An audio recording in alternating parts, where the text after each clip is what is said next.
Yo, donc c'est Senji, et donc aujourd'hui on se retrouve pour une nouvelle vidéo, et aujourd'hui donc on va parler un peu de basket. On va parler donc de l'actualité en NBA. Donc il y a eu en fait un transfert qui sur le papier sonne important, hein. Donc c'était un transfert entre les Washington Wizards et les Houston Rockets. Les Washington Wizards vont donc envoyer donc leur meneur titulaire, hein, qui était un peu leur star, à Houston, donc John Wall. Et Houston, eux, ils vont envoyer Russell Westbrook, qui était aussi une star là-bas, bien que la star principale de Houston, c'était plus James Harden, mais Russell Westbrook aussi est aussi un grand joueur, quoi, une star, hein, on peut le dire. Et donc lui, maintenant, il va être envoyé à Washington. Et donc ce transfert-là, bon, quand tu vois les noms, tu peux dire waouh, mais quand tu t'analyses de plus près, tu te rends compte que il va pas changer grand-chose en fait, hein, parce que c'est deux joueurs qui sont fortement similaires. Donc c'est deux meneurs, tous les deux assez athlétiques, c'est pas vraiment des shooters, ce sont tous les deux d'assez bons playmakers et de bons défenseurs. Donc je vois pas vraiment ce que ça va changer pour les équipes, quoi. Je veux dire, je m'attends pas à ce que voilà, Washington gagne l'NBA la saison prochaine et les Rockets non plus, quoi. Euh, Maintenant, l'avantage qu'il y a pour Westbrook de se retrouver à Washington, c'est que leur coach, Scott Brooks, il avait déjà coaché Westbrook par le passé. Oui, Jason Terry. Ah bref, il avait déjà donc coaché Russell Westbrook par le passé. Et donc ils se connaissent, il y a déjà une petite alchimie entre les deux, quoi. D'un autre côté, maintenant pour Houston, John Wall, c'est quand même un joueur qui est un peu plus posé, un peu plus calme que Westbrook quand il joue. Westbrook, c'est vrai que parfois il a tendance à un peu se laisser emporter quand il joue. Il commence à accélérer, puis parfois il perd la balle tout seul ou il fait des mauvaises passes. Tout ça parce qu'il s'engage sans vraiment trop réfléchir. Parfois il joue un peu comme un enfant comme ça. Et ça, il a toujours joué comme ça hein, depuis qu'il est à l'UNIF et tout. Depuis qu'il est rookie, donc il n'a jamais vraiment travaillé là-dessus, quoi. Mais après, voilà, ça reste toujours un bon joueur, hein. Donc, bon, on verra maintenant ce que ça va donner, mais bon, je m'attends pas à ce que ce transfert-là joue un rôle super important au cours de la saison, quoi. Voilà, mais on verra ce que ça donne. Et donc je voulais aussi parler des frères Ball. Donc il y a Lonzo, Lamelo Ball et Angelo Ball. Hein. Et donc leur père donc c'est LaVar Ball. Hein, LaVar Ball hein, qui est un personnage vraiment qui nous a fait rire en disant voilà qu'il était meilleur que Jordan. Hein, il était toujours dans l'extravagance. Quoi. Mais bon d'un côté ça a fait parler de lui, ça a fait parler de ses fils et tout. Et d'ailleurs, donc ses enfants, maintenant ils sont tous en NBA. Hein. Donc on a Lonzo qui lui avait été drafté par les Lakers, il avait été transféré aux Pelicans hein, pour Anthony Davis. On avait Lamelo donc, qui a été drafté cette année hein, à Charlotte. Et maintenant, Liangelo récemment a donc signé à Détroit un contrat d'un an. Qui veut dire que maintenant les trois fils de LaVar Ball se retrouvent à NBA. C'est ce que LaVar Ball disait, hein, que ses trois fils iraient là-bas. Donc tout le monde commençait un peu déjà à parler sur Liangelo, ouais, qui n'a pas été drafté, blablabla. Mais finalement, Liangelo a trouvé une équipe et donc maintenant. On verra l'année prochaine ce que ça va donner. Ce serait drôle, vous imaginez si maintenant Liangelo Ball est rookie de l'année par exemple. Parce que tout le monde se dit, ouais, Lamelo, ce sera lui le rookie de l'année, tu vois. Enfin, en tout cas, parmi les trois frères, Lamelo est considéré aussi comme un des meilleurs. Bon, pour l'instant, c'est Lonzo. Mais voilà, au niveau du potentiel, Lamelo en a plus, quoi. Donc maintenant, on verra ce que ça va donner. Imaginez maintenant si Liangelo, au final, c'est lui qui a la meilleure carrière des trois, ça serait drôle. Mais bon, on verra ce que ça va donner. Bon, maintenant, on va un peu se reconcentrer un peu sur notre match. Hein, parce que je vous avoue que là, j'étais un peu en pilote automatique, hein, vu que j'étais en train de parler de l'actualité NBA. Donc maintenant, on va voir ce que ça va donner dans ce match. Ok. Bon, bah c'est la fin de la mi-temps. Pour l'instant, on est en tête. Même de 3 points. Donc c'est bon, c'est bon. Un bon petit match.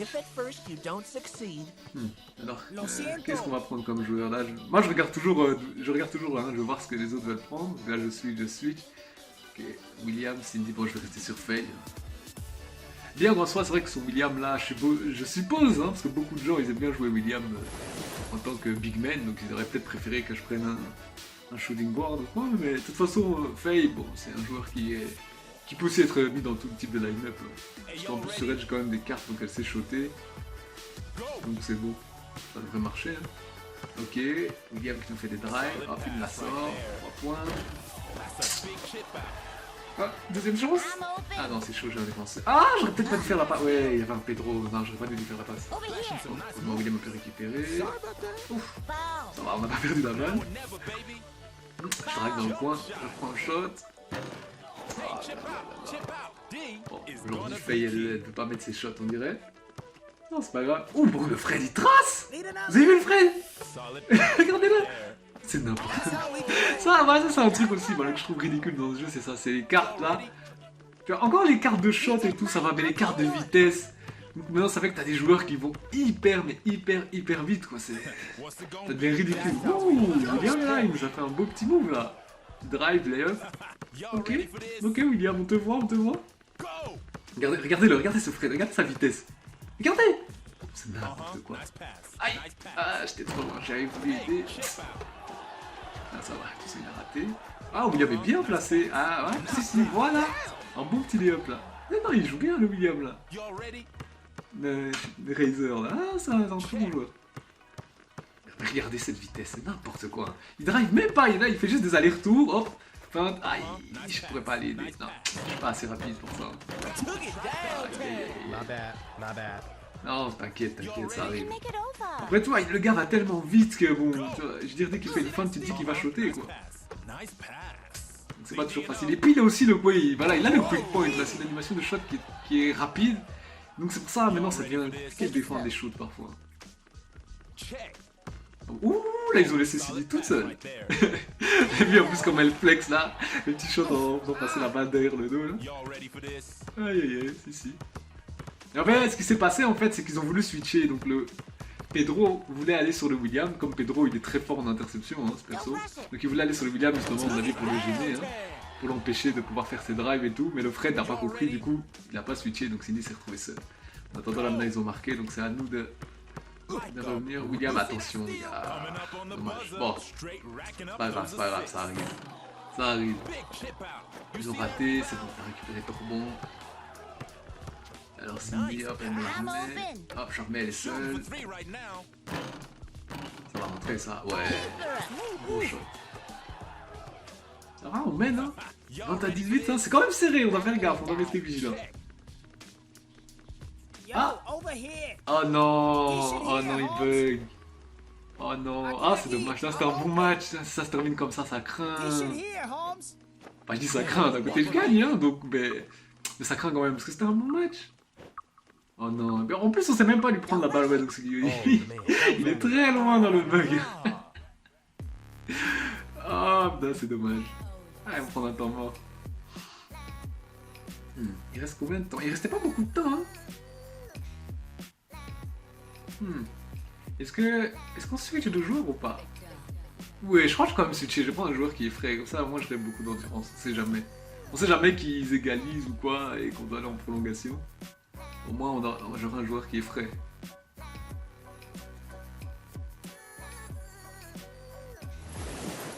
Allez, ah putain, j'allais me dire ça va jamais comment... Ah. Deux Pedro, et ils vont jouer les interceptions, donc là ouais, on doit faire gaffe, faut pas qu'on perde la balle. Il reste 12 secondes, ouais, ok. Ah, c'est pour ça, ouais, ils se disent, ouais, ils ont anticipé, ils se sont dit, ouais, on allait jouer le temps. Oh, ils sont les deux Pedro sur moi, où j'ai pu récupérer la balle. Cindy, ok, bon, de toute façon, que ça rentre ou pas, ça change rien, on a gagné. Ah, quoique. Oh, dommage, le lit, il aurait dû shooter. Mais à mon avis, il se met tellement pour avoir la balle, hein. Il se met tellement pour demander la balle qu'il a refait une passe vu que c'est la même touche. Hein. Ah là, William est MVP, hein, mérité. Il a fait un bon match tout en deuxième mi-temps. Bon voilà, ce sera tout. On se reverra pour une nouvelle vidéo. Bye.